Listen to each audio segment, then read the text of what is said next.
I mean, like, what am I, a mentor? What am I? Yeah, mentor, 100%. But like, and we should talk about this concept of a mentor, because I'd love to talk about it with people, because people ask me all the time, like, how do I find a mentor? The best way, I think, how to find a mentor is to never use the word mentor. Right. Because like with you and me, it was just like, you were like, look, I'd love to help you. And I was just like, look, I'm going to try to help you too. But it was never like, you never said, will you be my mentor? No. Like, will you be my Valentine? I think in my head, it's like someone I can ask for advice. Like, I know they're on the same direction as me, or they're doing stuff that I one day want to be doing. Like someone I look up to. Like, I always believe in like asking advice from the right people or from the specific people that you want advice from. So I won't ask advice from certain people, and certain people I will. And you're one of the people that I ask advice from. Or if I've got a new project coming out, I'll be like, hey Brian, just wrote this, what do you think? Right, right. And then I'll be like, and then to me, that's what defines a mentor. It's someone that you like, that you want to know what they think about what you've just written or what you've just done. Yeah, no, that's well said. And something that Dan Pena taught me, the $50 billion man, who's technically my mentor, I guess. He said he had 3 mentors in his life. One of them was Kostas Gratsos, one of the right-hand men of Aristotle Onassis, and there's 2 other guys. And he said the big thing between a mentor and a mentee is to have something other than business to talk about and to do. So with one of Kostas Gratsos, it was fine food and fine wine. With one of his other mentors, they play golf. With one of his other mentors, they play tennis. Because the mentor doesn't want to talk shop all the time.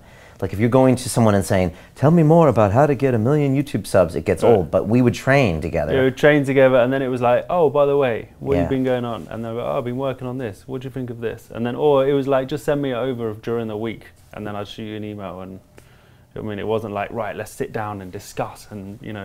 Yeah, and you were really generous too. You never charged me for sessions. You were super generous. No.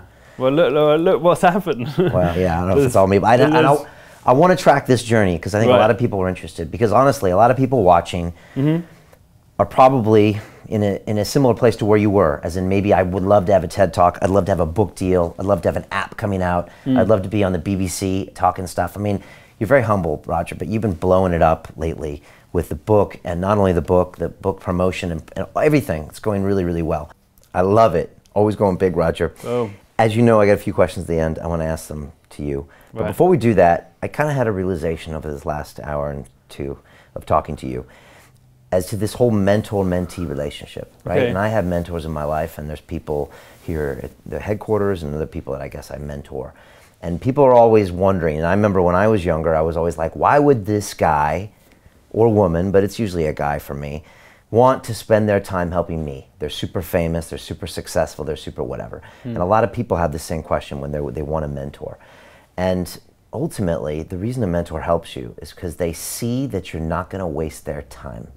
As in, they see that you really want to go do something with your life, and you're looking for some guidance. But you're not just there to ask 20 questions and do nothing with it. You know, you really have the fire, and you remind them of the fire they used to have, or they still have, and that they love to see more in someone usually that's younger than them. And that's why they invest the time. Okay. And you've got it. You've always had it. So I never felt like I was wasting my time talking to you and talking about ideas. Of course, I always enjoyed spending time with you too. But it always felt like, you know, encouraging you was a great thing to do, and it was a great use of my time. And I think that's the way Dan Pena feels with me. When he sees me doing this stuff, he's like, you know, look, you know, Brian, I like spending time with Brian because he's doing things and he's pulling the trigger and he's getting uncomfortable, and I'm willing to spend time with him even if he doesn't listen to everything I say all the time, or doesn't do the TED Talk as soon as he should, or whatever. It's still worth it. And I think that's the ultimate basis of a mentor-mentee relationship. So if anyone's listening, I think it's important to, if either side of that equation, that you need to show someone that you're going somewhere, that you have some fire, that you have to go somewhere. And then the opposite, if you're a mentor, then you should be looking for someone that's trying to like shine bright. So that was my observation. And they're doing it for the right reasons, and always, core values have to align with yours, and you also have to have an interest. If it can't be just about the business. If someone comes in here and says, Brian, I want teach me how to broadcast, I'll be like, come on. But if they come in and we can talk about things that I like talking about, or we used to train together. I mean, we trained on Christmas Day. Christmas Day, we were doing muscle ups. Because what the hell else are you going to do on Christmas Day? That's what I want to know. What you can do, sit around. Right. With family. So, it says something about you and me, right? Twisted. And so, yeah, if that's what I just noticed. So, first of all, thank you for for everything you've done. Thank you for having all that fire and for not wasting my time. You know, that's great, because I've spent time with people that haven't done anything, and you've really done it. And, you know, I know that must sound weird, but, you know, I'm very proud of you and everything you've done. Really. And you've done big things, you know, really big things, and you don't sit on your laurels, and you're going for the next thing. And yeah, I'm so glad to be a part of it in a small way. That's all it was, because you executed on everything. And yeah, it's been, you know, an honor to be your friend.